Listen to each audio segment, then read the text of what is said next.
നോമ്പായി കഴിഞ്ഞാൽ ഏറ്റവും കൂടുതൽ മാർക്കറ്റും ട്രെൻഡിങ് ആയിട്ട് നിൽക്കുന്നത് ഐശ്വര്യ തന്നെയാണ്. അത് നമ്മൾ കോഴിക്കോടാകുമ്പോൾ ഒന്നും കൂടി കൂടുന്നേ ഉള്ളൂ. ഇന്നെന്തായാലും നമ്മൾ നല്ലടത്തേക്കാണ് പോയിട്ടുണ്ടായിരുന്നു ഐശ്വര്യ കുടിക്കാൻ വേണ്ടിയിട്ട്. ഒരു മിക്സഡും ഒരു എരും പിന്നെ ഒരു മധുരമായിരുന്നു കുടിച്ചിട്ടുണ്ടായിരുന്നത്. ഐശ്വര്യക്ക് അടിപൊളി തന്നെയാണ്. പിന്നെ മുന്തിരി മുതൽ വത്തക്കയും പപ്പായും പൈനാപ്പിളും ഇങ്ങനത്തെ എന്തുവിധ സാധനപ്പെട്ടങ്ങളൊക്കെ ഉണ്ടോ അതൊക്കെ ഉപ്പിലിട്ട് വെച്ചിട്ടുണ്ടായിരുന്നു.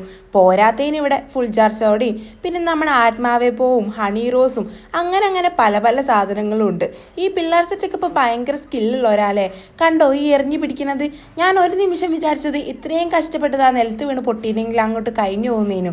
എന്തായാലും ഓനക്കെന്തായാലും നല്ല ഭാഗ്യമുണ്ട് സ്കില്ലും ഉണ്ട്. അടിപൊളിയായിട്ടാണ് ആ സംഭവങ്ങളൊക്കെ കൊടുക്കുന്നത്. ഇത് ഹോർലിക്സ് കുലുക്കിയാണ്. അവിടെ ബോർഡ് കണ്ടപ്പോൾ ഒന്ന് ട്രൈ ചെയ്യണം വിചാരിച്ചിട്ടുണ്ടെങ്കിലും അതിൻ്റെ ഒരു ഇതങ്ങോട്ട് ഇല്ലാത്തതിനോട് ഞാൻ ട്രൈ ചെയ്തിട്ടില്ല.